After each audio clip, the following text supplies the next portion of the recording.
তোমাদের সবাইকে স্বাগত জানাচ্ছি। দীর্ঘদিন যাবৎ আমার পিসি এবং আমার স্মার্ট বোর্ডের সমস্যা থাকার কারণে তোমাদের ক্লাসগুলো নিতে পারিনি। তোমাদের জন্য good news. Number one news হলো 2010 সালে পিএসসি নন ক্যাডার বিধিমালা এর আওতায় 28তম বিসিএস থেকে 28তম বিসিএস থেকে যারা বিসিএস প্রিলিমিনারি পাশ করে, লিখিত পাশ করে, ভাইবা পাশ করতো, তারা ক্যাডার অফিসার হওয়ার সাথে সাথে নন ক্যাডারেও চাকরি পেত। এবং এই ধারাবাহিকতা বেশ কিছু বিসিএস পর্যন্ত ছিল। মাঝখানে নন ক্যাডার বিধিমালা একটু সংশোধন আনা হয়। সেই সংশোধন আনার কারণে ভাইবা পাস করার পরে অনেকে নন ক্যাডারে সবাই চাকরি পায়নি। লাস্ট কয়েকটা বিসিএস পিএসসি আবার সে আগের ফরম্যাটে চলে আসছে। অর্থাৎ যারা ভাইবা পাস করবে তারা বিসিএস ক্যাডার কিংবা নন ক্যাডার যে কোনো একটা চাকরি পাবে। এটা অলমোস্ট সবাই চাকরিটি পাবে। এটা খুব ভালো একটা সংবাদ। আর 2 নম্বর সংবাদ হচ্ছে যে পিএসসির প্রশ্ন পদ্ধতিতে একটা পরিবর্তন আসছে। পিএসসির সিলেবাসও একটা পরিবর্তন আসছে। বিশেষ করে 48তম বিসিএস থেকে যতটুকু আমার মনে হচ্ছে লিখিত পরীক্ষার একটা চেঞ্জ আসবে। সেই লিখিত পরীক্ষার চেঞ্জ বলতে বিদ্যমান যেভাবে আমরা পড়ছি যে সাবজেক্টগুলো, এটা হয়তো থাকবে না, কিন্তু 600 নম্বর লিখিত পরীক্ষা হবে। সেই 600 নম্বরের মধ্যে এটা কিন্তু জনপ্রশাসনের একটা সুপারিশ, এটা যদি বাস্তবায়িত হয় 600 নম্বরের মধ্যে এখানে ম্যাথ এবং মেন্টাল অ্যাবিলিটি এটার প্রভাব থাকবে না। এটা হয়তো অন্য অন্য অন্য ফরম্যাটে হয়তো দিবে। এখানে বাংলাদেশ, ইন্টারন্যাশনাল, সমসাময়িক বিশ্ব, প্রবলেম সলভিং, এই টাইপের প্রশ্নগুলো দেওয়া হবে। 3 নম্বর যে কথাটা, সেটা হচ্ছে যে তোমাদের মৌখিক পরীক্ষাতেও একটা পরিবর্তন হবে। অর্থাৎ গতানুগতিক গাইড বই পড়ে তোমার কাজ হবে না। তোমার বিশ্লেষণ ধর্মী ক্ষমতা কতটুকু আছে, ক্রিটিক্যাল থিঙ্কিং ক্যাপাবিলিটি কতটুকু আছে, এই বিষয়টি কিন্তু তোমাকে জাজ করা হবে। এটা আগামীতে এই বিসিএস এর চাকরিতে, এবং আগামী বছরে তোমাদের বেতন স্কেল চেঞ্জ হয়ে যাবে, নর্মালি চেঞ্জ হবে। কারণ আগামী বছরে আমরা স্বল্পোন্নত দেশ থেকে উন্নয়নশীল দেশে পরিণত হচ্ছি। এটি হওয়ার সাথে সাথে আর্থিক বা সামাজিক, অর্থাৎ আর্থসামাজিক সূচকে আমরা এক ধাপ এগিয়ে যাব। এবং যদি নতুন করে একটা পে স্কেল দেয় তাহলে তোমরা কিন্তু এগিয়ে যাবো। তোমরা অলরেডি শুনেছো প্রাইমারিতে কিন্তু এখন সহকারী শিক্ষক বলে কোনো পদ নেই। অর্থাৎ জয়েন করলে শিক্ষক পদে জয়েন করবা এবং 12তম গ্রেডে জয়েন করবা। আস্তে আস্তে যে সুযোগ সুবিধাগুলো বাড়ছে, এটা একটা ভালো উদ্যোগ দেশের জন্য, রাষ্ট্রের জন্য, তোমাদের জন্য। নিজেদেরকে একটু ক্রিয়েটিভ করবা। আর বিসিএস এর যত পরিবর্তন হোক, বিসিএস প্রিলিমিনারি পরীক্ষার পদ্ধতি, লিখিত পরীক্ষার পদ্ধতি, সিলেবাস, আল্লাহ রহমতে আমার উপর আস্থা রাখো, এই পরিবর্তনটি সর্বপ্রথম এটির সাথে আমি খাপ খাইয়ে নেওয়ার জন্য I am the capable person. আমি সেটির জন্য যোগ্য। যত পরিবর্তন আসুন, তোমাদের 47তম বিসিএস এর লিখিত পরীক্ষায় যদি কোনো পরিবর্তন হয়, 48তমতে কোনো পরিবর্তন হয়, 47তম প্রিলিমিনারিতে যদি, প্রিলিমিনারি কোনো পরিবর্তন হওয়ার কিছু নেই। আমি সর্বোচ্চ পর্যায়ে ক্যাপাবল, আলহামদুলিল্লাহ। এটা তোমাদের নিশ্চিত থাকো। এটা তো আসলে আমাদের জন্য মানে ভাগ্যের ব্যাপার নিশ্চিত যে থাকো, আপনার মতো একটা নিশ্চিত টিচার থাকো, পাইছি। নিশ্চিত এটাই। থাকো যে সিলেবাসের যদি কোনো সাবজেক্টও চেঞ্জ হয়, কোনো প্রশ্ন পদ্ধতিতেও চেঞ্জ হয়, তাও আমি নতুন বাসা নিয়েছি। আমার সামনে অনেক, তোমাদের এখনো এখনো এখনো তোমাদের সামনে জার্নি এখনো শুরু হয়নি। আমি সর্বোচ্চ নিজেকে আপডেট করার জন্য আমি আলাদাভাবে সেট আপ দিয়েছি। আমি বড় বাসা নিয়েছি, এখানে আমি আলাদা একটা অফিস নিয়েছি। আগে ক্যান্টনমেন্ট এলাকায় থাকতাম, আমি এখনো ক্যান্টনমেন্ট এলাকায় আমি আছি, কিন্তু সেখানে কিছু রেস্ট্রিকশন ছিল। এখন টোটাল আমি ইন্ডিপেন্ডেন্ট। তো আমি তোমাদেরকে আজকে প্রিলিমিনারি এবং লিখিত দুটো ব্যাচকে কম্বাইন করে আজকে যুক্ত করেছি। এটা একটা অন টেস্ট ক্লাস। এটা একটা অন টেস্ট ক্লাস, এবং তোমাদেরকে আমি দেখাচ্ছি আমি তোমাদেরকে কিভাবে পড়াবো। দেখো, এই যে আমি এটা তো আমার ধরো আহ, এটা একটা ইউনাইটেড নেশন সম্পর্কে, মানে আমি প্রত্যেকটা সাবজেক্টে নতুন নতুন সাবজেক্ট যদি আসে, নতুন নতুন টপিকও যদি আসে, সেই টপিকের আলোকে আমি তোমাদেরকে এভাবে করে তোমাদেরকে সর্বোচ্চ আপডেট করে পড়াবো। এতটুকু তুমি তোমার আমার রাস্তা রাখো, ইনশাল্লাহ তোমাদের চাকরি হবে। আমি এটি বলে দিলাম, তোমাদের চাকরি হবে ইনশাল্লাহ। বিসিএস এর চাকরি হবে, বিসিএস এর চাকরি হবে, তারপরে তোমার সব রকম চাকরি হবে ইনশাল্লাহ। শুধু আমার সাথে তোমরা লেগে থাকবা, তোমরা তোমাদের মতো প্রস্তুতি নিবা, আমি তোমাদের সর্বোচ্চ আপডেট করবো। তো যেহেতু আজকে লিখিত এবং প্রিলিমিনারি এই ব্যাচটাকে আমি আজকে কম্বাইন করেছি, কিন্তু আজকে টপিকটা পড়াবো আছে আমি লিখিত। তো লিখিত পড়াতে গিয়ে আমি আজকে তোমাদের একটা নতুন টপিক পড়াবো। ভাবলাম যে জাতিসংঘ পড়াবো, প্রথমে সিদ্ধান্ত নিয়েছিলাম, কিন্তু না, এই টপিকটা হচ্ছে জাতিসংঘ না। এই টপিকটা হবে একেবারে রিসেন্ট ইস্যু, সেটা হচ্ছে আমেরিকান আমেরিকান ফরেন পলিসি, বা আমেরিকার বর্তমান প্রেসিডেন্ট ডোনাল্ড ট্রাম্পের ফরেন পলিসি। তো আমি একটু যাচ্ছি সেখানে, যে সেটি হলো ট্রাম্পের বিদেশ নীতিতে আমি যাচ্ছি। বিশেষ করে ট্রাম্পের মধ্যপ্রাচ্য নীতি বা ট্রাম্পের মধ্যপ্রাচ্য নীতি। আজকে তোমাদের দুটো এই জিনিসটা আজকে পড়াবো। জাস্ট এটা একটা অন টেস্ট ক্লাস, আমি আবার বলছি এটা একটা অন টেস্ট ক্লাস। হ্যাঁ, যে কারণে আমরা আজকে এটা করবো। তো আজকে তোমরা প্রত্যেকেই লিখবা যে সেটি হলো এটা এটা তোমাদের এটা প্রিলিমিনারি প্লাস লিখিত। আমি তোমাকে যদি বলি ক্লাসটা প্রিলিমিনারির জন্য যারা ক্লাস করছো তাদের জন্য একটা আমি প্রিলিমিনারি উপযোগী হবে, এবং যারা লিখিত জন্য করছো তাদের জন্য এটা ক্লাসটা মূলত এটা লিখিত ক্লাস। তো আমি তোমাদেরকে একটু পেছনে যাচ্ছি, সেটা হলো যে একটু পেছনে আসলে নতুন করে ক্লাস নিচ্ছি, তো একটু একটু সময় লাগবে কোপ করতে। আমি তোমাদেরকে দুটি আগে প্রশ্ন বিশ্লেষণ করব। সেটা প্রত্যেকে খেয়াল করছো যে মেক আমেরিকা গ্রেট এগেন। তোমাদেরকে আমি অপশন বের করতে বলছি, বলো এটা সঠিক আনসার কোনটি হবে? মেক আমেরিকা গ্রেট এগেন এটা কি? ইউএস এর পররাষ্ট্র নীতি, ইউএস এর অর্থনৈতিক নীতি, ইউএস এর আদর্শ, তারপরে রাজনৈতিক স্লোগান। বলো, কমেন্ট করো, কে পারবা?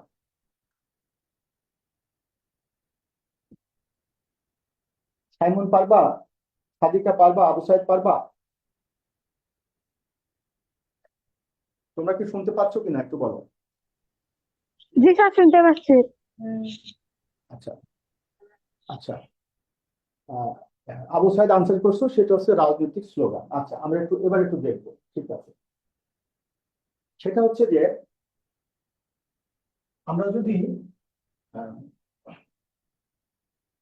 আমরা যদি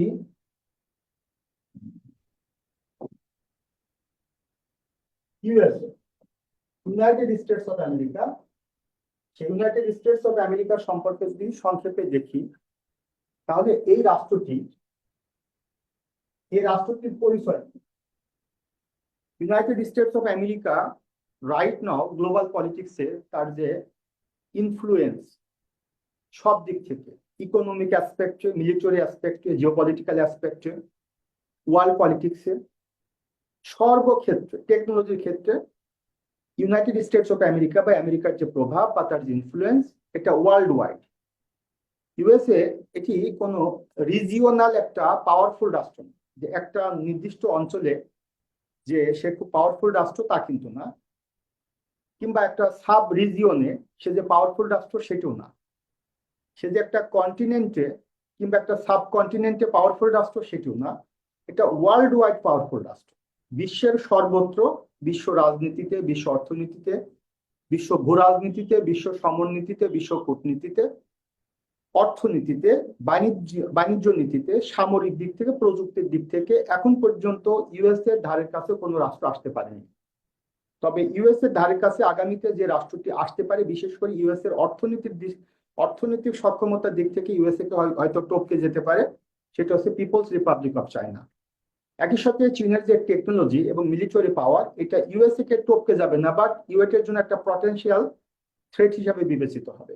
রাশিয়া হচ্ছে ইউএস এর ওয়ার্ল্ড ওয়াইড কম্পিটিটর, এটা আমি বলবো না, বিশেষ করে রাশিয়া ইউএস এর মিলিটারি কম্পিটিটর। একই সাথে রাশিয়া ইউরোপ এবং মিডল ইস্টে তার একটা প্রভাব বিস্তার করতে চায়, সেই জায়গায় ইউএস এর একটা বড় বাধা হিসাবে পরিগণিত হয় বিভিন্ন কর্মকাণ্ড। অর্থাৎ ইউএস এর রাশিয়াকে প্রোটেক্ট করে মিডল ইস্ট সহ ইউরোপের রাষ্ট্রগুলোর উপরে প্রভাব বিস্তার করতে। কাজে ইউএস এর পরিস্থিতি যদি আমরা একটু দেখি, অর্থনীতির দিক থেকে ইউএসএ বিশ্বের শীর্ষ অর্থনীতির দেশ। এক। 2 নম্বর হচ্ছে যে সামরিক সক্ষমতার দিক থেকে ইউএসএ বিশ্বের শীর্ষ সামরিক শক্তিধর দেশ। ইউএসএ হচ্ছে বিশ্বের শীর্ষ ক্যাপিটালিস্ট বা পুঁজিবাদী দেশ। এরপরে ইউএসএ তার পররাষ্ট্র নীতির ক্ষেত্রে এবং অন্যান্য দিক থেকে ইউএসএ এখন পর্যন্ত শীর্ষ। ইউএসএ যদি আমরা ফরেন পলিসি বা পররাষ্ট্র নীতি যদি আমরা দেখি, তাহলে ইউএসএ তার পররাষ্ট্র নীতিকে যদি আমরা ভাগ করি বা বিশ্লেষণ করি, ইউএসএ তার পররাষ্ট্র নীতির ক্ষেত্রে পৃথিবীর 3টি রিজিয়নকে ইম্পর্টেন্স দিয়ে থাকে। একটা হচ্ছে যে north Atlantic region, north Atlantic region, অর্থাৎ যাকে বলা হয় উত্তর আটলান্টিক অঞ্চল। এই অঞ্চলে যে দেশগুলো রয়েছে, ইউএস এর পাশে যে দেশগুলো রয়েছে, সেই দেশগুলোকে আমরা জানি সেটি হচ্ছে যে সেটা হচ্ছে ওয়েস্টার্ন ইউরোপ, অর্থাৎ ইস্টার্ন ইউরোপ না, এটা ওয়েস্টার্ন ইউরোপ। আমরা যদি একটু পড়াশোনাটা আরেকটু সুন্দর করার চেষ্টা করি, আমরা যদি একটু দেখি, আমি একটু পরে আসছি আমি সর্বোচ্চ প্রযুক্তি ব্যবহার করছি তোমাদেরকে পড়ানোর ক্ষেত্রে, সর্বোচ্চ প্রযুক্তি ব্যবহার করছি পড়ানোর ক্ষেত্রে। তাহলে ইউএসএ তার পররাষ্ট্র নীতির ক্ষেত্রে, একটু জটিল হয়ে যাচ্ছে কথাগুলো, তোমরা আস্তে আস্তে প্রুভ করতে পারবা। ইউএসএ তার পররাষ্ট্র নীতির ক্ষেত্রে নর্থ আটলান্টিক রিজিয়ন, অর্থাৎ উত্তর আটলান্টিক অঞ্চলকে গুরুত্ব দেয়। উত্তর আটলান্টিক অঞ্চলের মধ্যে একদিকে আছে আমেরিকা, কানাডা, অপরদিকে আছে ওয়েস্টার্ন ইউরোপ, মানে পশ্চিম ইউরোপের দেশগুলো। 2 নম্বর ইউএসএ গুরুত্ব দেয় সেটা হচ্ছে মিডল ইস্ট। মিডল ইস্ট বা যেটাকে বলে মধ্যপ্রাচ্য। মধ্যপ্রাচ্য বা মিডল ইস্ট হচ্ছে এটি একটি রিজিয়ন বা অঞ্চল। এটি মূলত এশিয়া, আফ্রিকা এবং ইউরোপ মহাদেশ, এই 3টা মহাদেশের সংযোগ স্থল মিডল ইস্ট। এশিয়া মহাদেশের মধ্যে দক্ষিণ পশ্চিম এশিয়া আর আফ্রিকা মহাদেশের মধ্যে উত্তরাঞ্চলীয় আফ্রিকা, এই অঞ্চলগুলো নিয়েই মূলত, এই দেশগুলো নিয়েই মূলত মিডল ইস্ট গঠিত। ইউএসএ মিডল ইস্টকে গুরুত্ব দেয়, ইউএসএ গুরুত্ব দেয় নর্থ আটলান্টিক রিজিয়ন বা ওয়েস্টার্ন ইউরোপ। এরপর ইউএসএ গুরুত্ব দেয় Far East Asia. Far East Asia এর বাংলা অর্থ হচ্ছে দূরপ্রাচ্য। এই 3টা অঞ্চলকে ইউএসএ তার ফরেন পলিসির ক্ষেত্রে গুরুত্ব দিয়ে থাকে। মানে ইউএসএ বিশ্বের সব অঞ্চলকে গুরুত্ব দেয়, কিন্তু সবচেয়ে বেশি গুরুত্ব দেয় 3টা অঞ্চলকে। একটা হচ্ছে দূরপ্রাচ্য বা পূর্ব এশিয়া, একটা হচ্ছে মধ্যপ্রাচ্য বা মিডল ইস্ট, এবং একটা হচ্ছে যে পশ্চিম ইউরোপ, একই সাথে নর্থ আটলান্টিক রিজিয়ন। এটা হচ্ছে ইউএসএ ট্রাডিশনাল ফরেন পলিসি। মানে ইউএসএ চিরায়ত বিদেশ নীতির ক্ষেত্রে ইউএসএ এই অঞ্চলগুলোকে ইম্পর্টেন্স দিয়ে থাকে।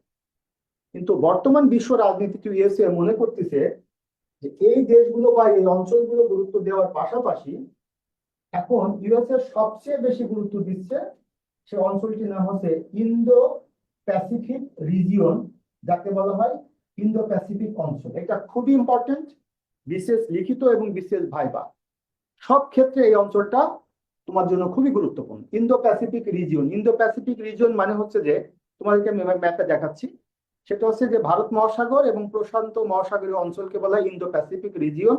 এই অঞ্চলকে ইউএসএ বেশি গুরুত্ব দিচ্ছে, কারণ ইউএসএ মনে করছে প্যাসিফিক রিজিয়ন, এই অঞ্চলে ইউএসএ এর কিছু ট্র্যাডিশনাল মিত্র আছে, যেমন অস্ট্রেলিয়া আছে, নিউজিল্যান্ড আছে। তার কিছু স্ট্র্যাটেজিক্যাল মিত্র আছে, যেটা সাউথ কোরিয়া এবং জাপান। আর এই অঞ্চলে তার পটেনশিয়াল থ্রেট আছে নর্থ কোরিয়া। আর এই অঞ্চলে তার পটেনশিয়াল গ্লোবাল পাওয়ার হিসেবে তার জিওপলিটিক্যাল কম্পিটিটর সেটা হচ্ছে চায়না। তাই এই অঞ্চলটিতে, প্রশান্ত মহাসাগরীয় অঞ্চলটিতে জাপান, অস্ট্রেলিয়া এবং নিউজিল্যান্ডকে প্রোটেক্ট করা, সেভ করা, একই সাথে সাউথ কোরিয়াকে প্রোটেক্ট করা, সেভ করা, আর নর্থ কোরিয়ার হুমকি থেকে এই সাউথ কোরিয়াকে এবং জাপানকে বাঁচানো। একই সাথে এই অঞ্চলে, বিশেষ করে প্যাসিফিক রিজিয়ন এবং সাউথ চায়না সি, এই অঞ্চলে চীনের প্রভাব বিস্তার করা থেকে চীনকে নিবৃত রাখা বা চীনের উপর একটা প্রভাব ক্রিয়েট করা, এটাকে বলা হচ্ছে প্যাসিফিক রিজিয়নে আমেরিকার ইন্টারেস্ট বা আমেরিকার ফরেন পলিসির একটা বৈশিষ্ট্য।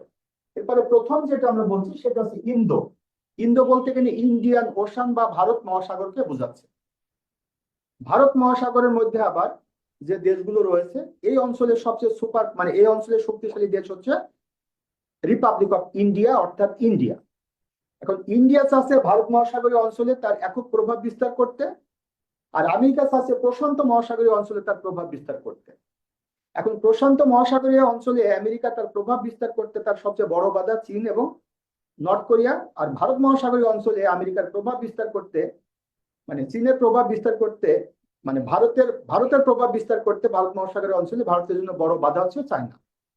দেখা যাচ্ছে যে ইন্দো প্যাসিফিক রিজিয়নে ইন্ডিয়া এবং আমেরিকার common interest to protect China, অর্থাৎ চীনকে এই অঞ্চলে প্রভাব বিস্তার করতে বাধাগ্রস্ত করা। তাই দেখা যাচ্ছে যে চীন ইস্যুতে আমেরিকা এবং ইন্ডিয়া উভয় কিন্তু কমন ইন্টারেস্ট এক জায়গায়। এই জন্য আমেরিকার প্রেসিডেন্ট ডোনাল্ড ট্রাম্প কিন্তু মোদিকে ইনভাইট করেছেন, মোদি কিন্তু সেখানে ইনভাইটেড হয়েছেন। এর অর্থ হচ্ছে যে ট্রাম্প ক্ষমতায় আসবার পূর্বে, আমি অলরেডি এটা বলেই দিয়েছি তোমাদেরকে, আমি যদি এটা আজকে একটু অন্যভাবে তোমাদেরকে পড়াচ্ছি।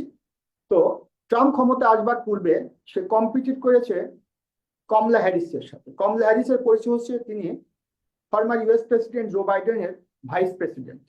কাজে জো বাইডেন প্রেসিডেন্ট হিসেবে, ডেমোক্রেটিক প্রেসিডেন্ট হিসেবে যে ফরেন পলিসি গ্রহণ করেছিল, কমলা হ্যারিস ক্ষমতা আসার পরে সে ফরেন পলিসি গ্রহণ করতো, বাট আমেরিকার জনগণ তাকে ক্ষমতা দেয়নি, ক্ষমতা দিয়েছে ডোনাল্ড ট্রাম্পকে। ডোনাল্ড ট্রাম্প ক্ষমতায় আসবার পূর্বে আমেরিকার জনগণকে কি বুঝিয়েছিল? 2016 সালে ডোনাল্ড ট্রাম্প যখন 45th প্রেসিডেন্ট হিসেবে ফার্স্টলি ইলেক্টেড হয়, তখন তার পূর্বে আমেরিকার জনগণকে বুঝিয়েছিল যে if I am elected as a 45th president of United States America, world wide my priority হবে to make America great again, to make America great again. অর্থাৎ যদি আমি প্রেসিডেন্ট হই তাহলে ওয়ার্ল্ড ওয়াইড আমেরিকাকে আমি মহান করব। এরপরে আমেরিকাতে প্রেসিডেন্ট হিসেবে দায়িত্ব পালন যখন তিনি গ্রহণ করলেন, অর্থাৎ তিনি প্রেসিডেন্ট হলেন, হওয়ার পরে আমেরিকা ফার্স্ট, আমার কাছে সর্বোচ্চ গুরুত্ব পাবে আমেরিকা। এটা হচ্ছে ডোনাল্ড ট্রাম্পের যে নীতিগুলো। পরবর্তীতে ডোনাল্ড ট্রাম্প রি-ইলেক্টেড হয়েছে as a 47 president right now. এখন ডোনাল্ড ট্রাম্প এই অঞ্চলটিকে গুরুত্ব দিচ্ছে এবং অলরেডি আমরা জেনেছি মেক্সিকো, কানাডা এবং চায়না, এই তিনটা দেশের পণ্যের উপরে ডোনাল্ড ট্রাম্প শুল্ক আরোপ করেছে। এর অর্থ হচ্ছে যে ট্রাম্প আগামী দিনে চীনকে, ইন্ডিয়ার সাথে যে তার একেবারে খুবই মাখামাখি সম্পর্ক তা না, আমরা জানি অনেক ইলিগাল ইমিগ্রান্ট যারা ইন্ডিয়ান তাদেরকে কিন্তু ফেরত পাঠানো হচ্ছে। অর্থাৎ ট্রাম্প কিন্তু তার গুরুত্ব দিচ্ছে তার বিদেশ নীতির ক্ষেত্রে, সেটি হচ্ছে আমেরিকার স্বার্থকে গুরুত্ব দিচ্ছে, ইন্টারনাল পলিটিক্সে কি আমেরিকার স্বার্থকে গুরুত্ব দিচ্ছে। আমেরিকা তার ট্রাডিশনাল ফরেন পলিসির ক্ষেত্রে ফার্স্টলি সে ইম্পর্টেন্স দিত north Atlantic region, that means western ইউরোপের দেশগুলোকে, পশ্চিম ইউরোপের দেশগুলোকে, সেকেন্ডলি মিডল ইস্টকে, থার্ড হচ্ছে ফার্স্ট যেটিকে ফার ইস্ট এশিয়া। এখন আমেরিকা সবচেয়ে বেশি গুরুত্ব দিচ্ছে প্রশান্ত মহাসাগর এবং ভারত মহাসাগরের অঞ্চলে। এখন এটা হচ্ছে যে আমেরিকার পররাষ্ট্র নীতির একটা অংশ। পররাষ্ট্র নীতি এবং পররাষ্ট্র সম্পর্ক দুটোর মধ্যে বেসিক ডিফারেন্স হচ্ছে একটি রাষ্ট্র তার সব রকম স্বার্থ, অর্থনৈতিক, রাজনৈতিক, বাণিজ্যিক, কূটনৈতিক সব রকম স্বার্থকে চরিতার্থ করবার নিমিত্তে বিশ্বের অন্যান্য রাষ্ট্রের প্রতি যে নীতি অনুসরণ করে সেটি হচ্ছে সেই রাষ্ট্রের পররাষ্ট্র নীতি। পররাষ্ট্র নীতির অপর নাম হচ্ছে বিদেশ নীতি। বিদেশ নীতি হচ্ছে একটি রাষ্ট্র নিজেকে স্বদেশ মনে করে, নিজেকে স্বরাষ্ট্র মনে করে, এই নিজের রাষ্ট্র ব্যতীত পৃথিবীর অন্যান্য যত রাষ্ট্র আছে প্রতিটি রাষ্ট্রকে সে বিদেশ মনে করে কিংবা পররাষ্ট্র মনে করে। তাহলে পৃথিবীর অন্যান্য রাষ্ট্রের প্রতি একটি রাষ্ট্র যে নীতি অনুসরণ করে সেটা হচ্ছে সেই রাষ্ট্রের ফরেন পলিসি বা পররাষ্ট্র নীতি বা বিদেশ নীতি। এখন আমেরিকার বর্তমান প্রেসিডেন্টের যে বিদেশ নীতি, সে বিদেশ নীতিকে আমরা চারটা অংশকে যদি বিভক্ত করি, আজকে আমি তোমাদেরকে পড়াবো স্পেসিফিক একটা টপিক, সেটা হচ্ছে যে আমেরিকার প্রেসিডেন্টের মিডল ইস্ট পলিসি। এবং এটা খুবই গুরুত্বপূর্ণ এই অর্থে যে তোমরা জানো যে মিডল ইস্ট ক্রাইসিস এটি এমন একটি ক্রাইসিস, এটি নিয়ে আমি তোমাদের কাছে একটা ভিডিও দিয়েছি আমার পেজে, আমার ইউটিউব চ্যানেলে, বিশেষ করে ভাইবা প্রার্থীদের জন্য, যে ভাইবা বোর্ডে বা জিজ্ঞাসা করা হয়েছে what is Middle East crisis, Middle East ক্রাইসিসটা কি। তো আগে তোমাদেরকে আমি বলছি যে আমেরিকার কাছে মধ্যপ্রাচ্য খুবই গুরুত্বপূর্ণ, বিশেষ করে মধ্যপ্রাচ্যের যে ন্যাচারাল রিসোর্সেস এবং ইসরায়েলের যে স্বার্থ, এই দুটোকে আমেরিকার সবচেয়ে বেশি গুরুত্ব দেয়। বিশেষ করে মধ্যপ্রাচ্যের যে জিও ইকোনমিক অ্যাসপেক্টে মধ্যপ্রাচ্যের যে ওয়ার্ল্ড ওয়াইড গুরুত্ব, সেখানকার যে প্রাকৃতিক সম্পদ, বিশেষ করে খনিজ তেল, প্রাকৃতিক গ্যাস এবং অন্যান্য কারণে একই সাথে আমেরিকার একটা বড় অস্ত্র বাণিজ্য কিন্তু মধ্যপ্রাচ্যে সে করে। এই জন্য আমেরিকা তার ফরেন পলিসির ক্ষেত্রে মিডল ইস্টকে সবসময় গুরুত্ব দেয়। তো মধ্যপ্রাচ্য সংকটটাকে, মধ্যপ্রাচ্য সংকট হচ্ছে যে মধ্যপ্রাচ্য বলতে আমি আগেই বলেছি এশিয়া মহাদেশের দক্ষিণ পশ্চিম এশিয়া এবং উত্তর আফ্রিকার যে দেশগুলো নিয়ে যে অঞ্চল, এই অঞ্চলকে বলে মধ্যপ্রাচ্য। এই অঞ্চলে যে রাজনৈতিক অস্থিরতা, অর্থনৈতিক অস্থিরতা, সামরিক অস্থিরতা, ভূ রাজনৈতিক অস্থিরতা, এই অস্থিরতাগুলোকে বলে মধ্যপ্রাচ্য সংকট। আর এই সংকট বা অস্থিরতার পেছনে দায়ী হচ্ছে এখানে জাতিগত বিষয়, আদর্শগত বিষয়, তারপরে ধর্মীয়গত বিষয় এবং একই সাথে পরাশক্তিগুলোর যে তাদের যে স্বার্থের যে কারণে যে তাদের যে সংঘাত, এই কারণে কিন্তু মধ্যপ্রাচ্য গুরুত্ব পাচ্ছে। Come to the point. তাহলে আমেরিকা তার পররাষ্ট্র নীতির ক্ষেত্রে পৃথিবীর সব অঞ্চলকে গুরুত্ব দেয়, কিন্তু এই অঞ্চলগুলোকে সবচেয়ে বেশি গুরুত্ব দেয়। এই অঞ্চলগুলো নিয়েই কিন্তু আমেরিকা তার পররাষ্ট্র নীতি প্রণয়ন করে। এখন পৃথিবীতে কোনো রাষ্ট্র যদি আমেরিকার প্রতিপক্ষ হয় কিংবা আমেরিকার যদি প্রতিযোগী হয়, আমেরিকার প্রতিদ্বন্দ্বী হয়, আমেরিকার সমকক্ষ হয়, তাহলে আমেরিকার যে জৌলুস, আমেরিকার যে প্রভাব, আমেরিকার যে প্রতিপত্তি, আমেরিকার যে নিয়ন্ত্রণ ক্ষমতা, এটা আস্তে আস্তে আমেরিকা হারিয়ে ফেলবে। এই বিষয়টি কখনো আমেরিকা চায় না যে তার ক্ষমতা, তার জৌলুস এটি সে হারিয়ে ফেলবে। এই কারণে ট্রাম্প ক্ষমতা আসবার পূর্বে সে বলেছিল যে আমি তো রিপাবলিকান প্রেসিডেন্ট, 45th প্রেসিডেন্ট, এটা 2016 এর কথা বলছি, বাট আমার পূর্বে কে ক্ষমতায় ছিল? আমার পূর্বে ছিল বারাক ওবামা, সে ছিল ডেমোক্রেটিক প্রেসিডেন্ট। কাজে ডেমোক্রেটরা পৃথিবীতে আমেরিকার মর্যাদা, কিংবা আমেরিকার প্রভাবকে নষ্ট করেছে, কিংবা ইতোপূর্বে যতগুলো ব্যক্তি ক্ষমতায় এসেছে আমেরিকার প্রেসিডেন্ট হিসেবে। ইভেন দেখো এখান থেকে দুটো বিসিএস ভাইভা বোর্ডের প্রশ্ন, কিন্তু আমি তোমাদেরকে কোন লেভেলে পড়াচ্ছি এটা you can not imagine. Just যখন বিসিএস ভাইভা বোর্ড ফেস করবে, দেখো এই যে ভাইভা বোর্ডের যে প্রশ্নগুলো সব কিন্তু আমি লিখে রাখছি, এগুলো সব ভাইবার প্রশ্ন। দেখো একটা প্রশ্ন করা হয়েছে যে do you think Trump is the right choice for USA.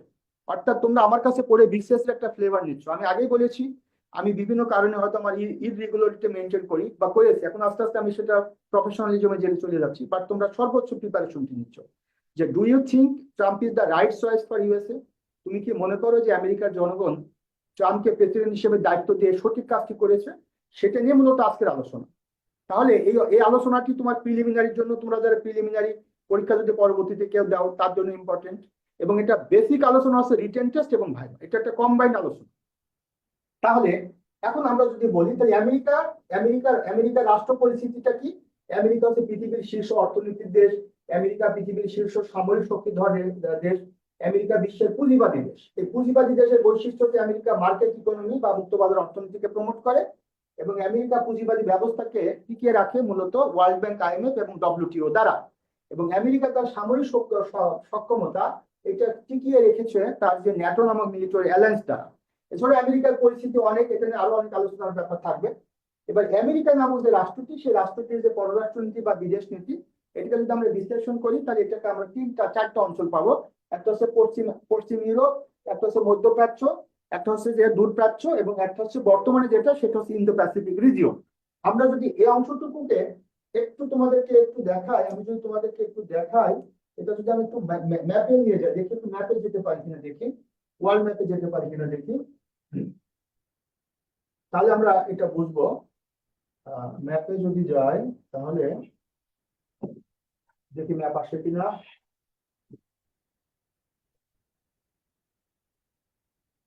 এই অঞ্চলটাকে আমরা এটা দেখি, দেখি বড় হয় কিনা। আচ্ছা, এই যে অঞ্চল এটা যদিও পুরো আসছে না, তারপর আমরা একটু দেখবো। এই যে এটা হলো ইউনাইটেড স্টেটস অফ আমেরিকা, এটা হচ্ছে ইউনাইটেড স্টেটস অফ আমেরিকা। এখন যদি আমরা দেখি, এটা হচ্ছে নর্থ আটলান্টিক ওশান, মানে উত্তর আটলান্টিক মহাসাগর, আর নিচে আছে দক্ষিণ আটলান্টিক মহাসাগর।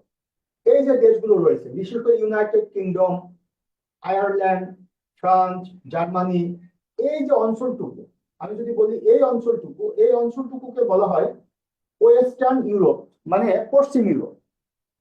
আমেরিকার সাথে এই অঞ্চলের দেশগুলোকে কানেক্টেড করছে এই মহাসাগরটি, অর্থাৎ উত্তর আটলান্টিক মহাসাগর। 40 বিসিএস, যতটুকু আমার মনে হচ্ছে 40তম বিসিএস লিখিত পরীক্ষায় একটা প্রশ্ন আসছে যে ট্রান্স আটলান্টিক রিলেশনস, অর্থাৎ আটলান্টিকের এপারের দেশ এবং আটলান্টিকের ওপারের দেশগুলোকে বলে ট্রান্স আটলান্টিক।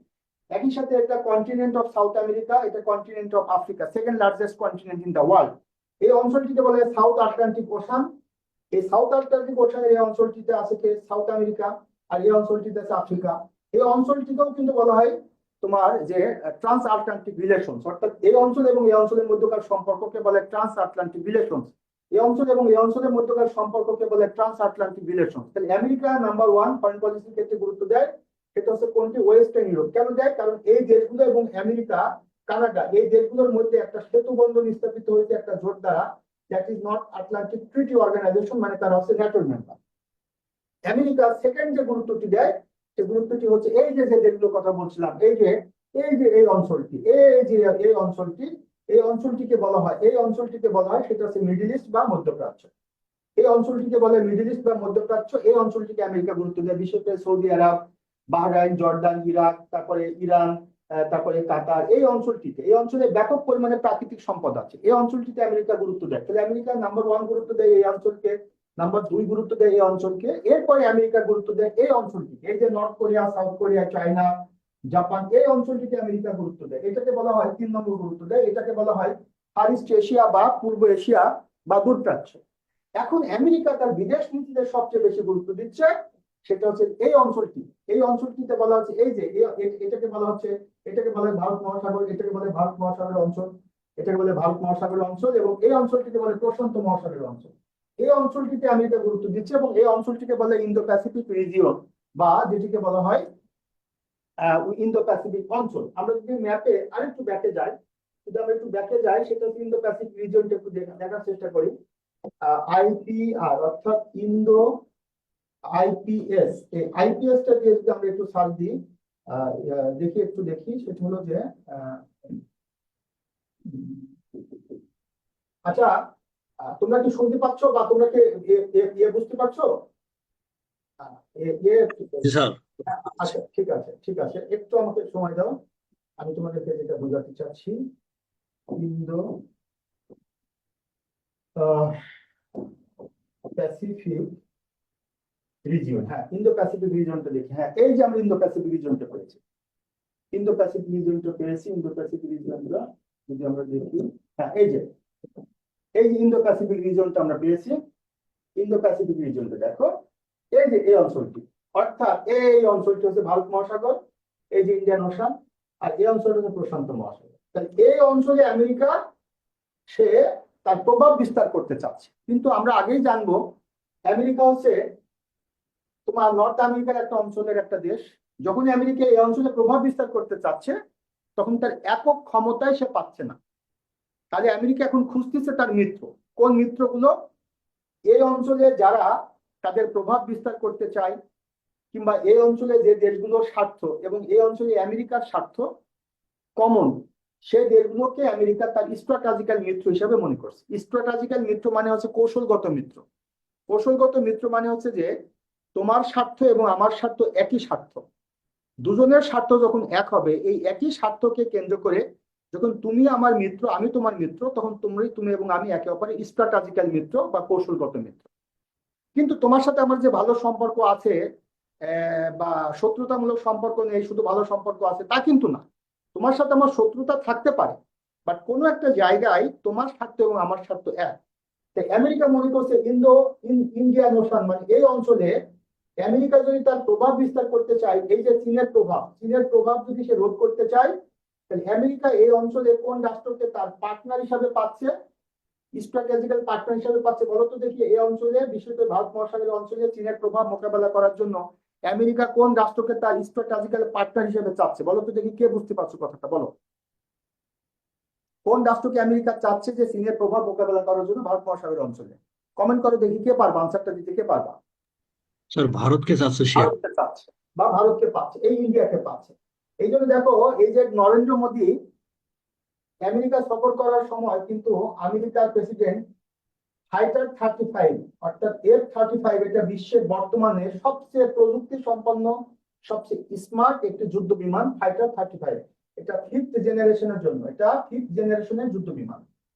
তাহলে আমেরিকা এই যুদ্ধ বিমান কার কাছে বিক্রি করেছে? সে বিক্রি করেছে ইসরায়েলের কাছে, সে বিক্রি করেছে জাপানের কাছে, আর সে তার ন্যাটো মিত্রগুলোর কাছে বিক্রি করে। তাহলে আমেরিকা এই যুদ্ধ বিমানটি বিক্রি করে কার কাছে? তার ন্যাটোর মিত্রদের কাছে, জাপানের কাছে এবং ইসরায়েলের কাছে।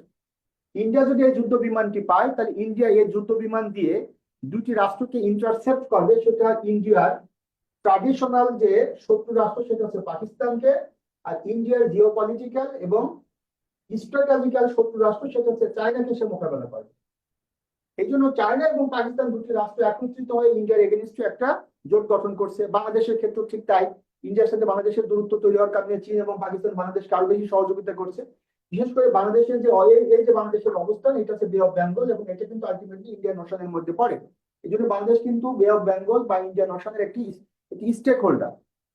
এখন এরপরে আমেরিকা প্যাসিফিক রিজিয়নে কোন রাষ্ট্রের সহায়তা চাচ্ছে বা কোন রাষ্ট্রের সাথে সম্পর্ক স্থাপন করতে চাচ্ছে চীনকে কাউন্টার করার জন্য এবং সাউথ কোরিয়াকে? নাম্বার 1, নাম্বার 2 আছে দক্ষিণ কোরিয়া, নাম্বার 1, নাম্বার 2 আছে জাপান, এবং নাম্বার 3 আছে অস্ট্রেলিয়া এবং নিউজিল্যান্ড। এই রাষ্ট্রগুলোর সাথে আমেরিকা কোয়াড এবং অকাস গঠন করে এই অঞ্চলে মোকাবেলা করতে চাচ্ছে। এই নীতিটাকে বাস্তবায়ন করতে চাচ্ছে ডোনাল্ড ট্রাম্প। বাস্তবায়ন করতে গিয়ে ডোনাল্ড ট্রাম্প বিভিন্ন রকম উদ্যোগ নিচ্ছে। মধ্যপ্রাচ্যে তার যে নীতি, সে নীতিকে ভিত্তি করে সে মধ্যপ্রাচ্যে ইসরায়েলকে সে সমর্থন দিচ্ছে। ফার ইস্ট এশিয়াতে তার যে ফরেন পলিসি, সে ফরেন পলিসির ক্ষেত্রে সে কোয়াড্রিলেটারাল সিকিউরিটি ডায়ালগ কোয়াড গঠন করেছে। আচ্ছা, আমি কি তোমাদেরকে বুঝাতে পারছি কিনা? প্লিজ আমাকে একটু রেসপন্স করো বাকিরা, আবু স্যার সাহেব, বাকিরা জি স্যার, কথাটা বোঝা যাচ্ছে। জি সাদিকা রেসপন্স করো। এগুলো তো তোমাদের জানতে হবে বোন এবং ভাই। তোমরা কি ক্লিয়ার কিনা তথ্যগুলো? জি স্যার, বুঝছি স্যার।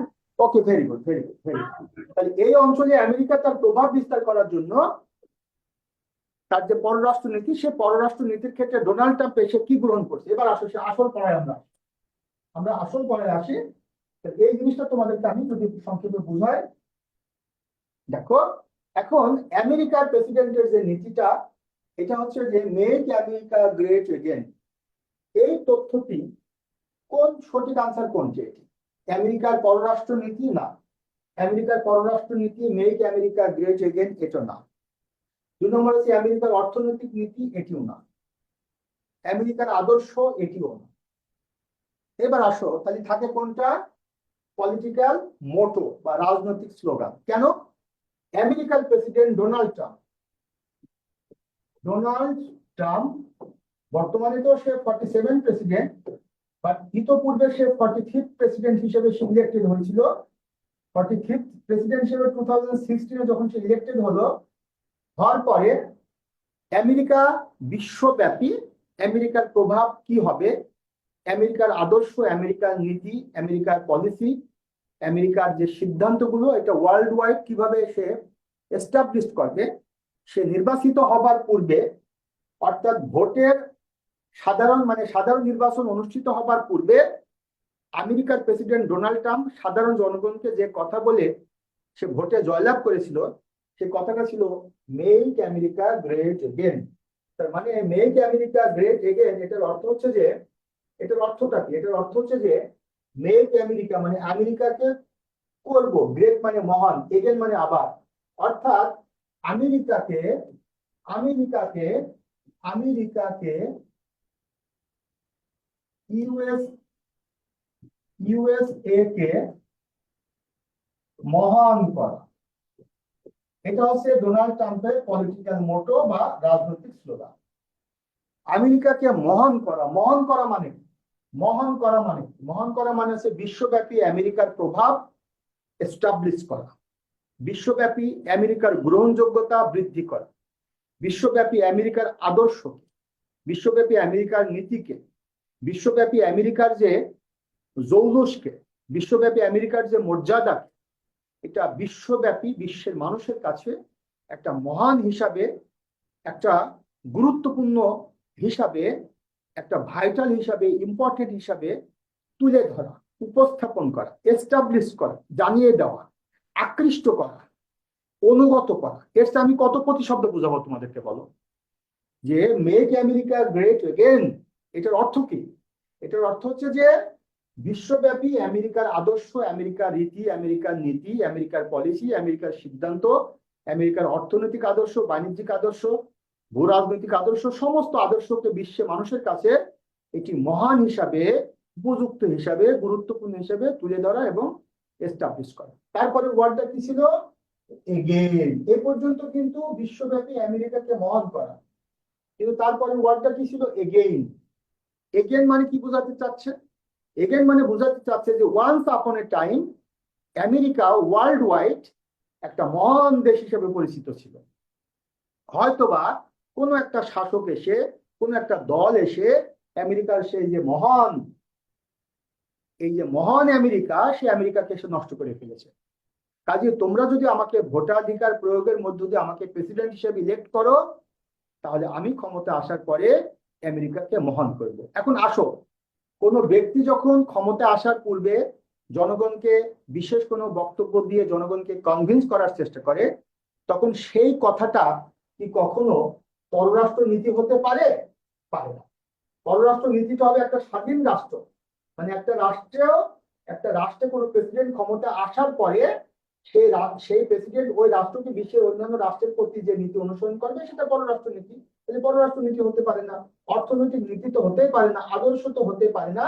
তাহলে এটা হচ্ছে ডোনাল্ড ট্রাম্পের একটা রাজনৈতিক স্লোগান। এর অর্থ হচ্ছে ডোনাল্ড ট্রাম্প ক্ষমতা আসার পূর্বে এই নীতিটি গ্রহণ করেছিল, যদি আমাকে তোমরা ক্ষমতায় দাও, ক্ষমতায় বসাও, তাহলে আমি আমেরিকাকে মহান করব। এটা হচ্ছে ডোনাল্ড ট্রাম্পের তাহলে কি জাতীয় নীতি? রাজনৈতিক স্লোগান।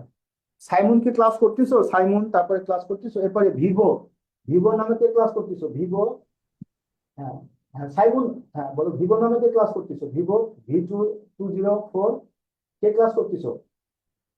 স্যার আসসালামু আলাইকুম স্যার, আমি সঞ্জিতা স্যার। ও সঞ্জিতা, কেমন আছো? সঞ্জিতা, তুমি কেমন আছো?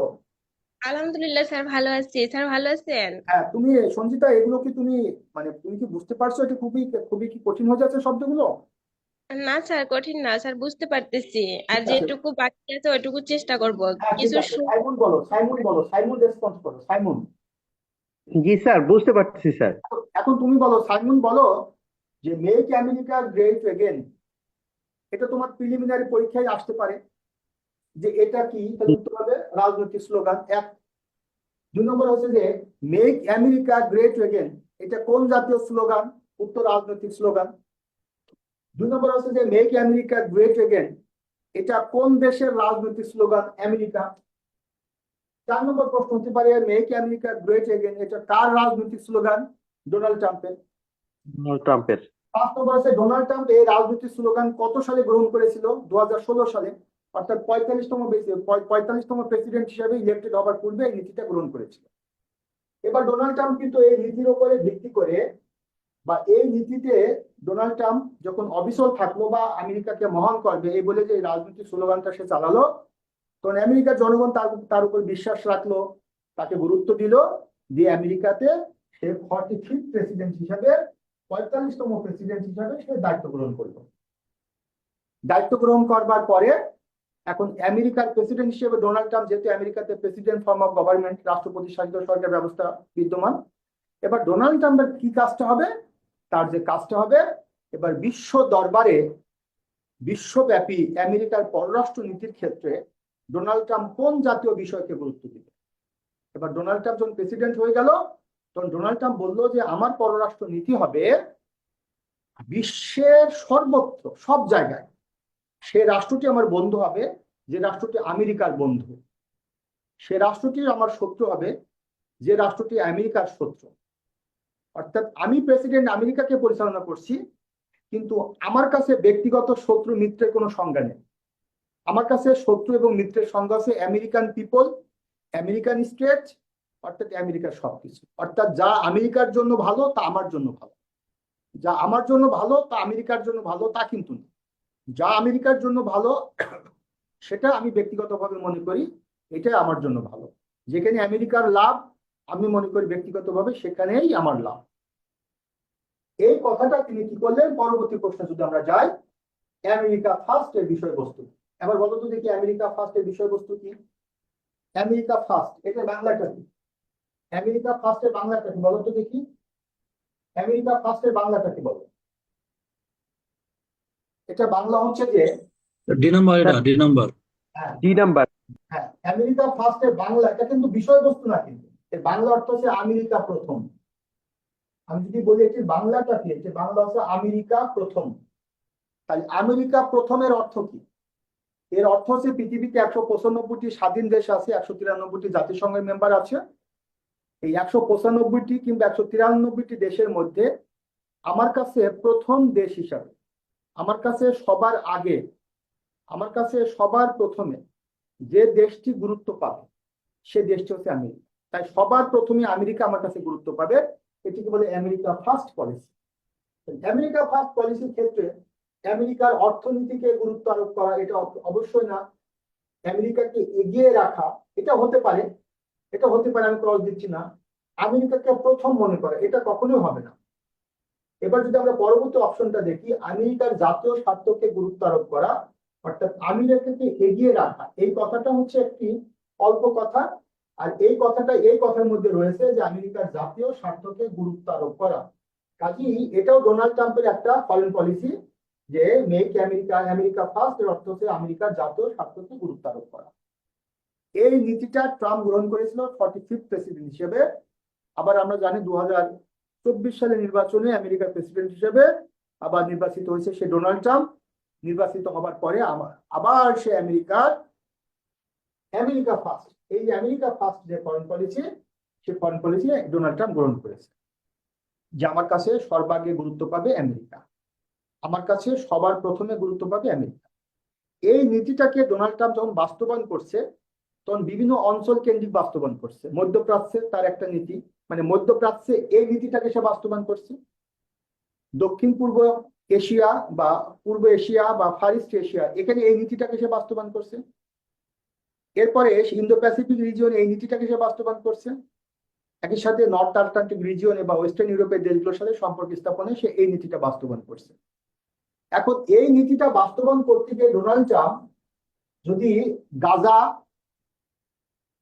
কে আমেরিকার অংশ মনে করে, বর্তমানে ডোনাল্ড ট্রাম্প আমেরিকার কততম প্রেসিডেন্ট? হ্যাঁ, বর্তমানে আমেরিকার 47তম। 47তম, জি। হ্যাঁ, ডোনাল্ড ট্রাম্প আমেরিকার বর্তমান মেয়াদে সে 47তম প্রেসিডেন্ট। আর 46তম প্রেসিডেন্ট ছিল হলো জো বাইডেন। আর 45তম প্রেসিডেন্ট ছিল আবার ডোনাল্ড ট্রাম্প। মানে প্রেসিডেন্ট হিসেবে ডোনাল্ড ট্রাম্প প্রথম মেয়াদে ছিল 45তম, দ্বিতীয় মেয়াদে 47তম। প্রশ্নটি যদি আসে ডোনাল্ড ট্রাম্প আমেরিকার কততম প্রেসিডেন্ট, তাহলে অপশন কতে থাকে? যদি থেকে 45তম, খতে থাকে 47তম, অবশ্যই গ কিংবা ঘতে থাকবে ক এবং খ উভয়। এটা মাথায় রাখবা। এখন আসো ডোনাল্ড ট্রাম্প এই নীতিটাকে বাস্তবায়ন করার জন্য আমরা যদি আজকে তার স্পেসিফিক একটা টপিক করি, ডোনাল্ড ট্রাম্পের মধ্যপ্রাচ্য নীতি। এই অংশটুকু 46 বিসিএস যারা লিখিত পরীক্ষা তোমরা যারা দিবা, এটা তাদের জন্য খুবই গুরুত্বপূর্ণ।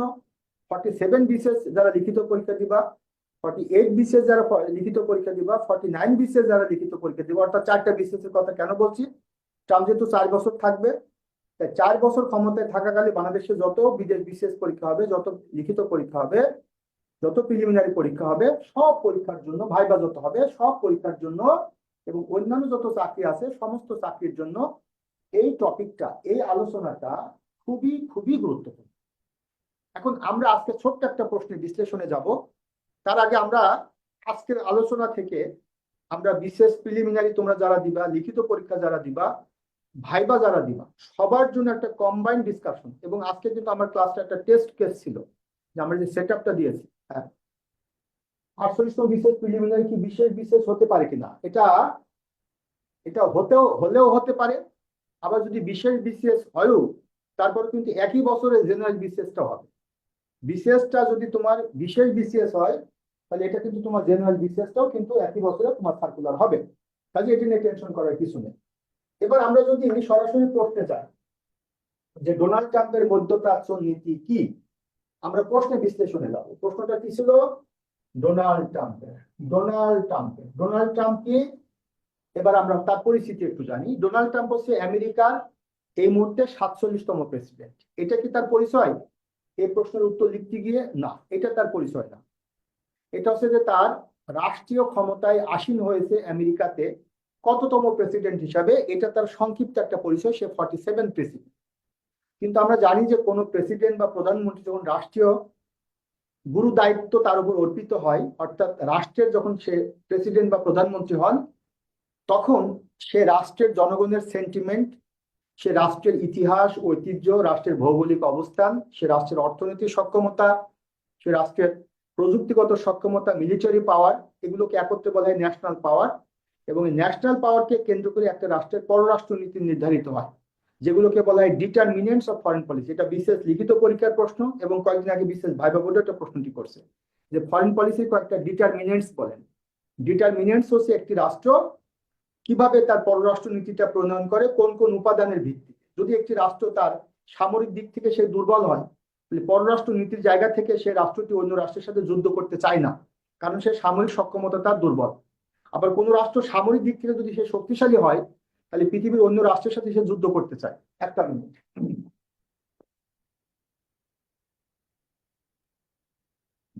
যেমন আমরা যদি দেখি যে ভারত এবং পাকিস্তান, এই মুহূর্তে ভারত হচ্ছে বিশ্বে সামরিক শক্তিধর দেশগুলোর মধ্যে 4র্থ অবস্থানে আছে। আমেরিকা 1, 2 হচ্ছে রাশিয়া, 3 হলো চীন, 4র্থ হচ্ছে ভারত।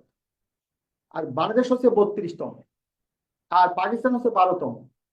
তাহলে পাকিস্তান কখনো ছেড়ে কথা বলবে না ইন্ডিয়াকে, কারণ ইন্ডিয়া যেমন পারমাণবিক শক্তিধর রাষ্ট্র, পাকিস্তানও পারমাণবিক শক্তিধর রাষ্ট্র। যে কারণে তোমাকে যদি আমি বলি, তাহলে ডোনাল্ড ট্রাম্প আমেরিকার প্রেসিডেন্ট হিসেবে দায়িত্ব পালন কালে যতদিন পর্যন্ত সে দায়িত্ব পালন করবে, আমেরিকার পররাষ্ট্র নীতিকে সে কিভাবে নিয়ে যাবে, সে ব্যক্তিগত নীতি এবং আদর্শের জায়গা থেকে না, আমেরিকার জনগণের চাওয়া, আমেরিকার জনগণের চাহিদা, আমেরিকার জনগণের প্রত্যাশা, আমেরিকার জনগণ কি চাচ্ছে সেটিকে গুরুত্ব দিয়ে ডোনাল্ড ট্রাম্প তার পররাষ্ট্র নীতি সাজাবে।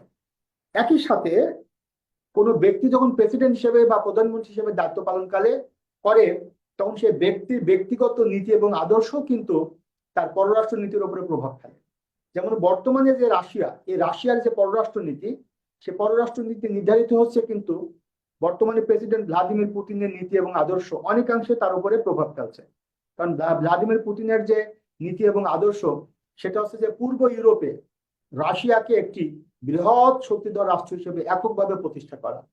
ইউক্রেন সহ অন্যান্য যে রাষ্ট্রগুলো আছে তার পটেনশিয়াল থ্রেট, তাদেরকে যাতে আমেরিকা বা পশ্চিমা রাষ্ট্রগুলো তার ন্যাটোর মেম্বারশিপ না দেয়, এটা কিন্তু ব্যক্তিগত পুতিনের নীতি বা পুতিনের ব্যক্তিগত নীতি। একই সাথে এটা রাশিয়ার পররাষ্ট্র নীতি। তাহলে আমরা ডোনাল্ড ট্রাম্পের পররাষ্ট্র নীতিটাকে যদি আমরা ভেঙে ফেলি, ভেঙে যদি আমরা বলি যে মধ্যপ্রাচ্য নীতি, তাহলে মধ্যপ্রাচ্য নীতি কি? নীতিটা কি? নীতিটা হচ্ছে আদর্শ, নীতিটা হচ্ছে নিয়ম, নীতিটা হচ্ছে বিধি, নীতিটা হচ্ছে বিধান, যে আমি এই জিনিসটা পরিচালনা করব। কিভাবে পরিচালনা করব? এটা পরিচালনা করতে গিয়ে আমি কি কি উদ্যোগ নিব, কি কি পদক্ষেপ নিব, এগুলোকে বলে নীতি বা পলিসি। একাধিক হতে পারে পলিসিস, একটা হতে পারে পলিসি। এবার যদি আমরা স্পেসিফিক করি তাহলে মধ্যপ্রাচ্য, তাহলে প্রাচ্য শব্দটিকে আমরা যদি ভেঙে ফেলি তাহলে এটা হচ্ছে নিকট প্রাচ্য, দূর প্রাচ্য, মধ্যপ্রাচ্য। তাহলে মধ্যপ্রাচ্য মানে মিডিল ইস্ট। মধ্যপ্রাচ্য বলতে আমরা অলরেডি বুঝেছি যে মূলত এশিয়া মহাদেশের দক্ষিণ পশ্চিমে অঞ্চলে এবং উত্তর আফ্রিকার দেশগুলো নিয়ে মধ্যপ্রাচ্য বলে একটা অঞ্চল আছে। আর এই অঞ্চলের গুরুত্বপূর্ণ বৈশিষ্ট্য হচ্ছে এখানে প্রচুর পরিমাণে প্রাকৃতিক সম্পদ আছে, প্রচুর পরিমাণে এই অঞ্চলের দেশগুলোতে প্রাকৃতিক গ্যাস রয়েছে, যেটা বিশ্ব অর্থনীতির, বিশ্ব উৎপাদন ব্যবস্থা একেবারে সবচেয়ে গুরুত্বপূর্ণ উপাদান হচ্ছে মধ্যপ্রাচ্য। যেহেতু এই বিকল্প পদার্থ আবিষ্কার হয়নি, এই যে তেল, গ্যাস, তাই মধ্যপ্রাচ্য বিশ্ব রাজনীতিতে, বিশ্ব অর্থনীতিতে সব সময়ের জন্য ইম্পর্টেন্ট। এবং সেই ইম্পর্টেন্ট শুধুমাত্র প্রাকৃতিক সম্পদের ক্ষেত্রে না, প্রাকৃতিক সম্পদ উত্তোলন, সেগুলো বাজারজাতকরণের সাথে কিন্তু এখানে জনগণের একটা সম্পর্ক রয়েছে। বিশেষ করে সেখানে প্রাকৃতিক সম্পদ রয়েছে, অঞ্চলগুলো অনেক বড়, কিন্তু সেখানে জনবসতি কম, মানুষজন সেখানে কম। এই জন্য এশিয়া মহাদেশ, আফ্রিকা মহাদেশ, অন্যান্য দেশ থেকে প্রচুর পরিমাণে শ্রমিক সেখানে গিয়ে কাজ করে।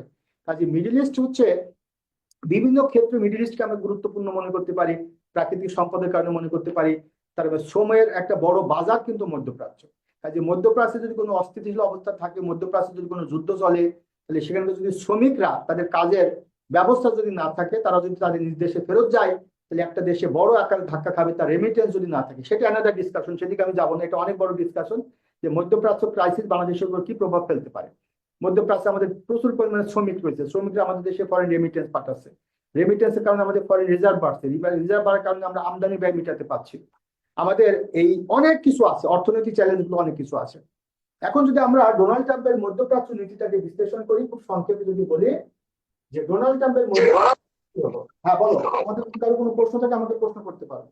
হ্যাঁ, তোমাদেরকে ভালো করে মনে রাখতে হবে যে ডোনাল্ড ট্রাম্পের মধ্যপ্রাচ্য নীতি হলো, এক নম্বর হলো যে ইসরায়েলের প্রতি দৃঢ় সমর্থন প্রদর্শন করা, এক নম্বর নীতি। ইসরায়েলের পরিচয় কি? ইসরায়েল হচ্ছে যে 1917 সালের বেলফোর ঘোষণার মাধ্যমে 1948 সালের 14 মে মধ্যপ্রাচ্যে একটা ইহুদি রাষ্ট্র হিসেবে আত্মপ্রকাশ করে। এবং এই ইসরায়েল রাষ্ট্রকে প্রতিষ্ঠাকে কেন্দ্র করে আরব দেশগুলোর সাথে এ পর্যন্ত যতবার যুদ্ধ হয়েছে, প্রতিটা যুদ্ধে কিন্তু আমেরিকা ইসরায়েলকে সমর্থন দিয়ে এসেছে। দ্বিতীয় কথা হচ্ছে যে ইসরায়েলকে প্রথম স্বাধীন রাষ্ট্র হিসেবে স্বীকৃতি দানকারী দেশ কিন্তু আমেরিকা। তৃতীয়ত হচ্ছে আমেরিকার সাথে ইসরায়েলের দ্বিপাক্ষিক বাণিজ্য রয়েছে। চতুর্থত আমেরিকার যারা থিঙ্ক ট্যাঙ্ক, আমেরিকার যারা সায়েন্টিস্ট, আমেরিকার যারা বিজনেসম্যান, আমেরিকাতে যারা ডিপ স্টেটে রোল প্লে করে, আমেরিকার যারা সিভিল সোসাইটির মেম্বার, আমেরিকাতে যারা আমেরিকার রাষ্ট্র পরিচালনায় গুরুত্বপূর্ণ রোল প্লে করে, তার অনেকে আছে ইহুদি। কাজেই ইসরায়েলের যেহেতু ইহুদি রাষ্ট্র, তাই আমেরিকা ইসরায়েলের অস্তিত্বকে, যতদিন পর্যন্ত পৃথিবী থাকবে ততদিন পর্যন্ত আমেরিকা ইসরায়েলের অস্তিত্বকে স্বীকার করবে এবং তার মিত্র রাষ্ট্রগুলোকে ইসরায়েলের অস্তিত্বকে স্বীকার করাতে বাধ্য করবে। এমনকি ইসরায়েল যদি কোনো রাষ্ট্র দ্বারা অনিরাপদে ভোগে কিংবা যদি সে সিকিউরিটি লেস হয়, তাহলে আমেরিকা সেটি কখনো সহ্য করবে না। এরপরে আমেরিকা ইসরায়েলকে সামরিক সক্ষমতা থেকে শুরু করে, আমরা গতকালকে নিউজ যদি দেখি, তাহলে আমেরিকা এ পর্যন্ত বাইডেন অ্যাডমিনিস্ট্রেশন যেটা অনুমতি দেয়নি, ট্রাম্প অ্যাডমিনিস্ট্রেশন সে অনুমতিটা দিয়েছে ইসরায়েলকে যে হাজার হাজার কেজি ওজনের বোমা ব্যবহার করবার জন্য অনুমতি দিয়েছে, যেটা গতকালকে আমরা টিভি নিউজে দেখেছি। ফিলিস্তিনের জনগণ কিন্তু শঙ্কা প্রকাশ করেছে।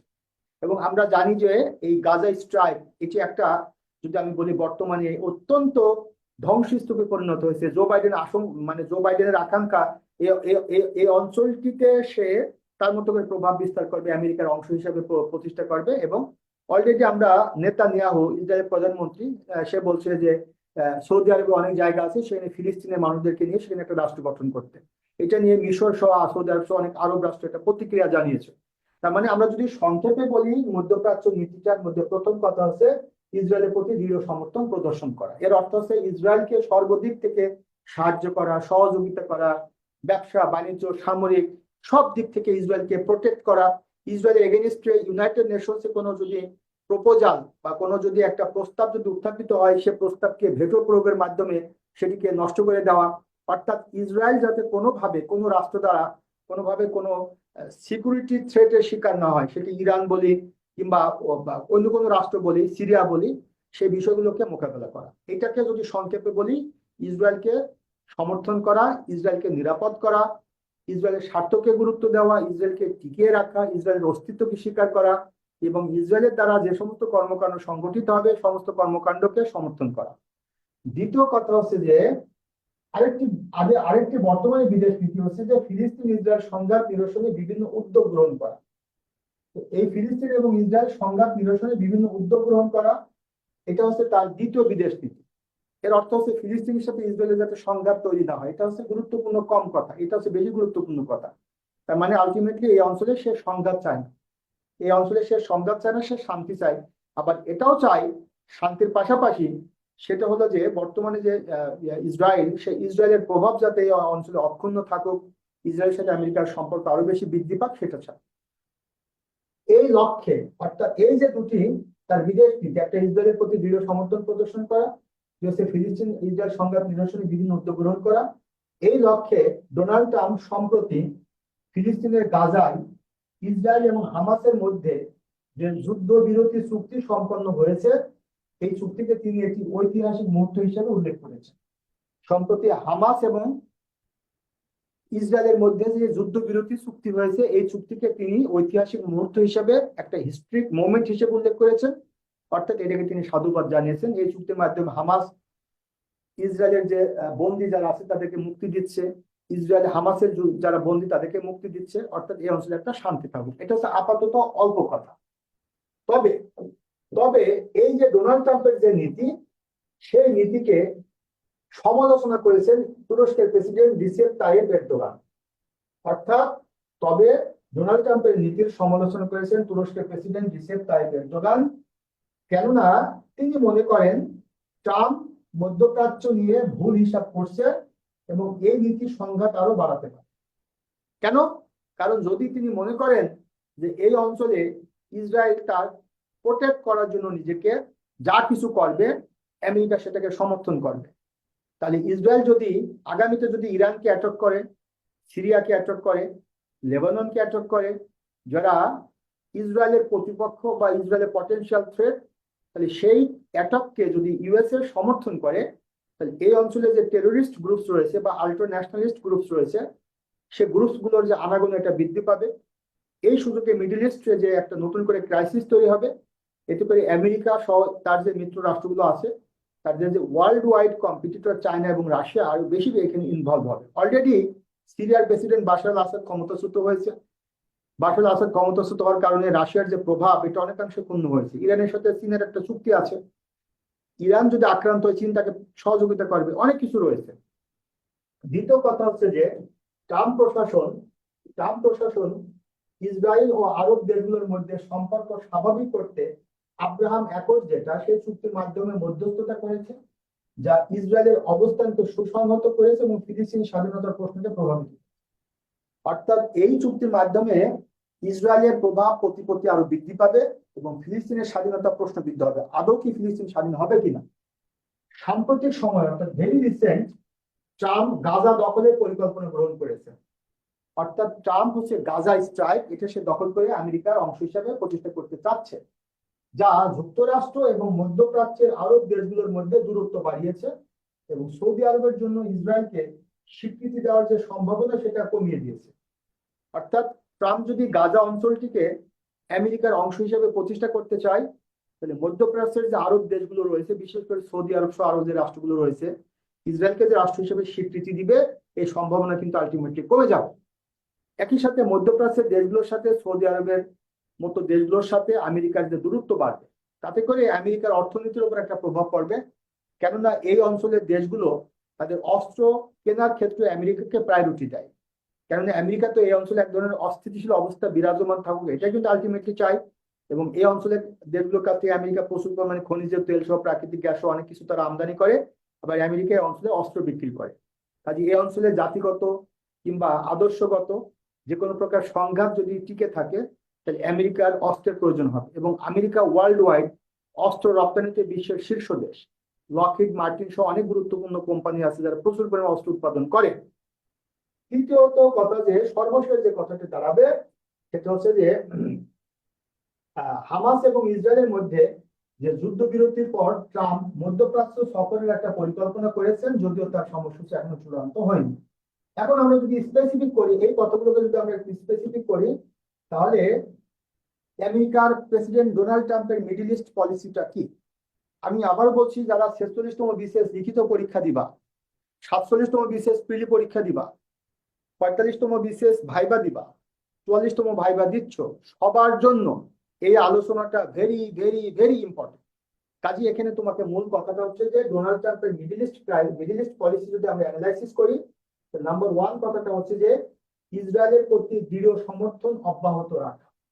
দৃঢ় সমর্থন, শুধু সমর্থন না, এটা হচ্ছে দৃঢ় সমর্থন। অর্থাৎ ইসরায়েলকে আমেরিকা যে সমর্থনটা দিয়ে আসছে, এই সমর্থনটা আরো বেশি জোরালো ভাবে দিবে। এবং ইসরায়েল যাতে কোনোভাবে অরক্ষিত না হয়, কোনোভাবে আক্রান্ত না হয়, ইসরায়েলের জাতীয় স্বার্থ ক্ষুণ্ণ না হয়, ইসরায়েলের অস্তিত্ব যাতে টিকে থাকে, ইসরায়েলের অস্তিত্ব যাতে বিপন্ন না হয়, কোন রাষ্ট্র ইসরায়েলকে হুমকি ধামকি দিবে, ইসরায়েল ক্ষতিগ্রস্ত হবে, কোনোভাবে আমেরিকা সহ্য করবে না। আমেরিকা বলতে বর্তমান ট্রাম্প অ্যাডমিনিস্ট্রেশন কোনোভাবে সহ্য করবে না।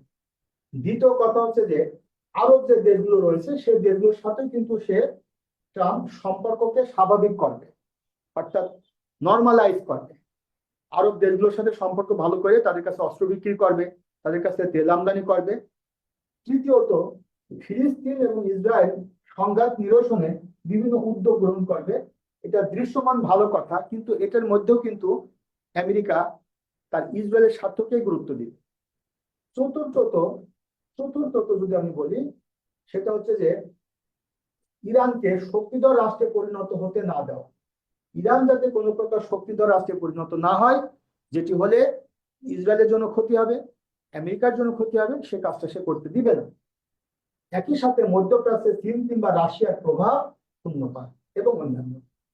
ডোনাল্ড ট্রাম্পের পররাষ্ট্র নীতিকে যদি আমরা বিশ্লেষণ করি, সেই পররাষ্ট্র নীতির একটা অংশ হবে মিডল ইস্ট, একটা অংশ হবে ফার ইস্ট এশিয়া, একটা অংশ হবে ইন্দো প্যাসিফিক রিজিয়ন, একটা অংশ হবে ওয়েস্টার্ন ইউরোপ বা নর্থ আটলান্টিক রিজিয়ন। আছে ডোনাল্ড ট্রাম্পের পররাষ্ট্র নীতি। এখন এই পররাষ্ট্র নীতিকে যদি আমরা বিশ্লেষণ করে একটা ওয়ার্ডে কনভার্ট করি, তাহলে before elected as a 45th president, what was the political slogan of US President Mr. Donald Trump? Make America great again. After elected President 45th, what was the foreign policy of Donald Trump? Make America first.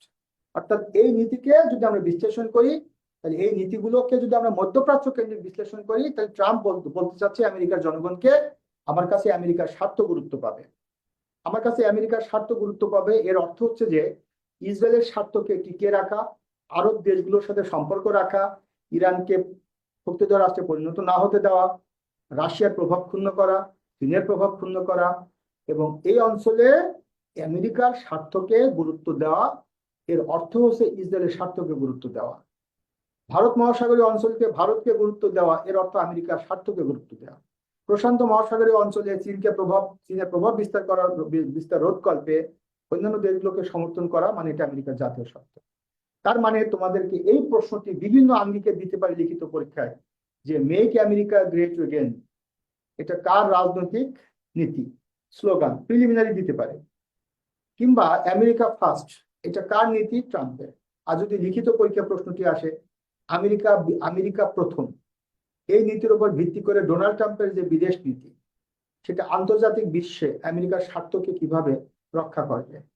কিংবা মধ্যপ্রাচ্য কেন্দ্রিক আমেরিকার যে নীতি, সেই নীতির সাথে এই আমেরিকার প্রেসিডেন্টের নীতির কতটা বাস্তবসম্মত, তোমাকে বিভিন্ন ভাবে প্রশ্ন দেবে। প্রশ্ন কি দিবে আগে থেকে কেউ মনে করতে পারবে না, প্রশ্ন কি দিবে আগে থেকে কেউ কল্পনা করতে পারবে না।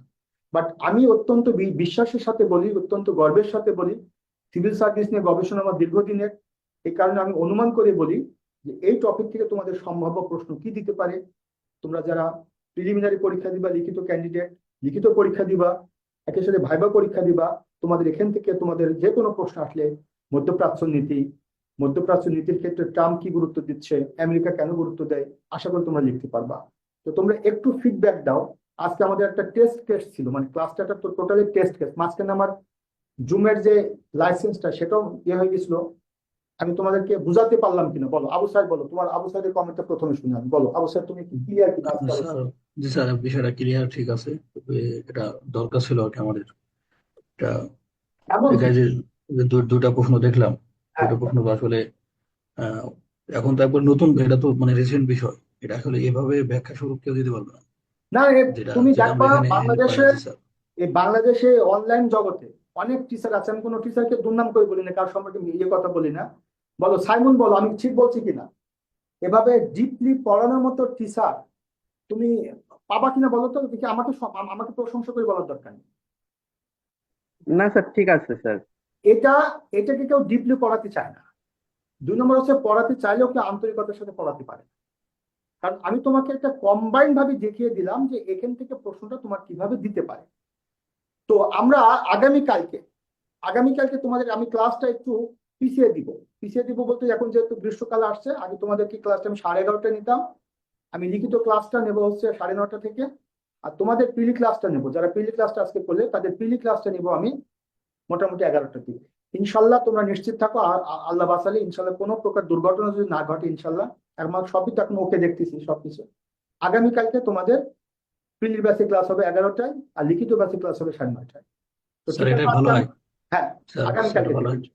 স্যার, আমি আপনাকে একটু ফোন দেবো, একটু কথা ছিল আপনার সাথে, আচ্ছা, কখন তুমি ফোন দেবো? আমাকে আমাকে 5 মিনিট পরে হোয়াটসঅ্যাপে ফোন দাও।